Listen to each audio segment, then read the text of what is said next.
The Jets have made multiple moves after a massive update placed Greg Zeurlein on the injured reserve as they've signed multiple new kickers to the team in order to try to right the ship and also find someone who could become their new potential kicker. And we're going to break this down. So what's up, guys? Welcome back to Jets Digest. It's Chris here. And real quick, guys, make sure to subscribe to the channel. It does help us out a ton over here at Jets Digest. We're trying to make good content despite the fact that this season sucks.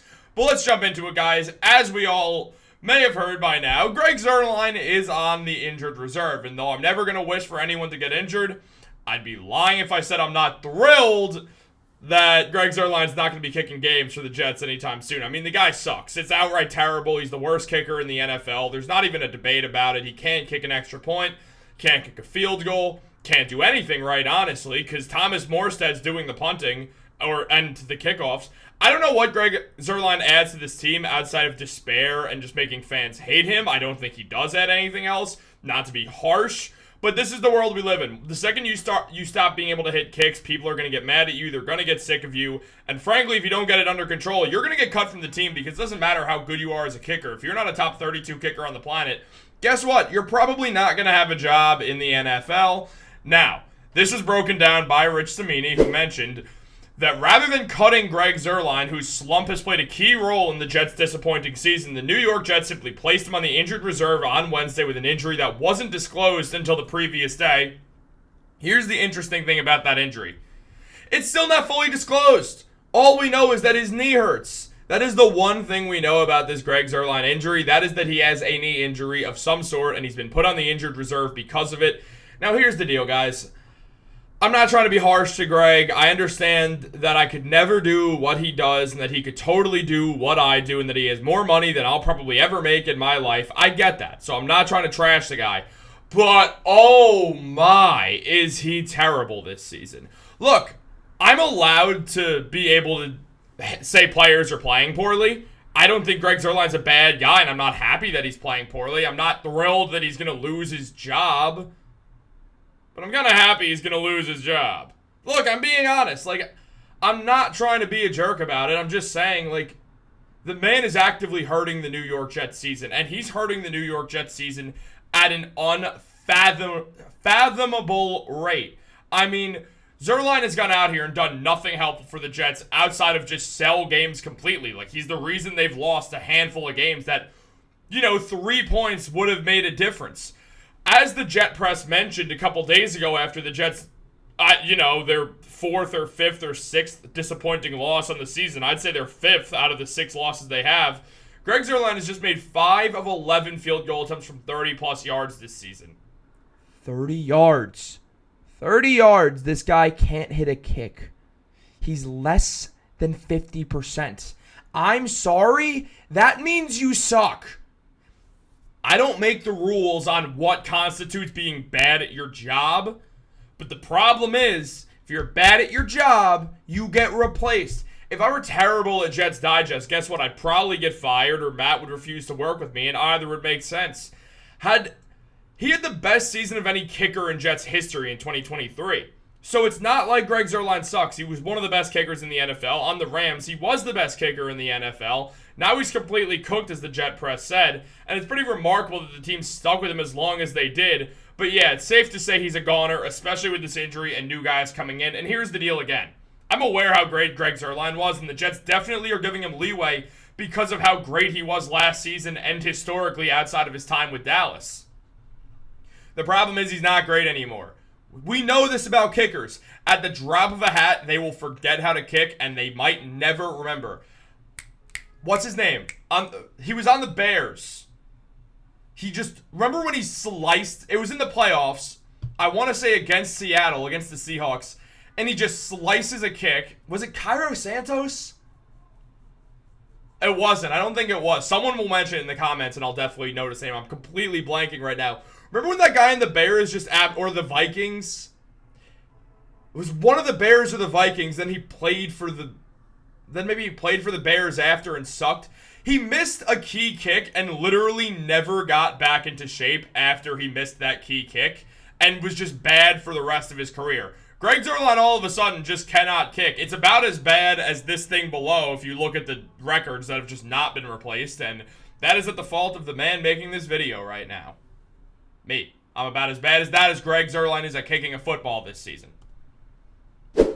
Now, the Jets kicker for the game Thursday night against the Houston Texans will either be Riley Patterson or Spencer Schrader, the two moves that the New York Jets made last season, or this week, last season, both of whom were signed to the practice squad on Wednesday, today, October 30th, and they were among 6 kickers who auditioned for the job at MetLife Stadium. So look, obviously anyone who wants to be an NFL kicker is going to go for any job. They don't care if it's a winning team or not. They understand there can only be one kicker.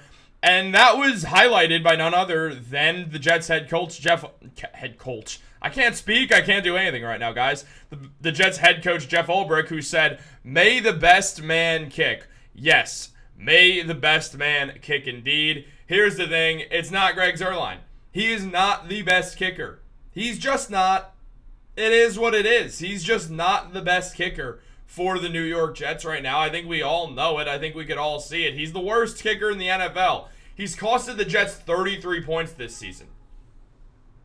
The Jets probably would be somewhere around 4-4 had Greg Zeurlein not botched how many kicks? I mean, this guy has been at fault for so many just mistakes. I mean, it happened against the Patriots. It's happened against the Steelers. It happened against the Broncos when he missed the kick that would have won them the game. All season, Greg Zeurlein has been absolutely shanking kicks, and because of that, the New York Jets have suffered. They're 2-6. They're almost certainly not making the playoffs. I can't believe I'm not even saying certainly, because somewhere in my demented brain of Jets fandom, I'm thinking, well, last year the Packers were 2-6 and they made the playoffs, and the Washington Commanders did it recently. Maybe the Jets will do it. They have a better team than both of those teams' best players combined. But as we all know, as it's been said multiple times now, the Jets do not have a team. They have a roster. This roster is so good that it feels like maybe, just maybe, if they were to beat the Houston Texans and then go on and keep winning after that long break because they play on Thursday, that maybe everything would change and they'd go 9-8 and somehow squeak into that 7th seed, or even 10-7 and lose one more game for the rest of the season.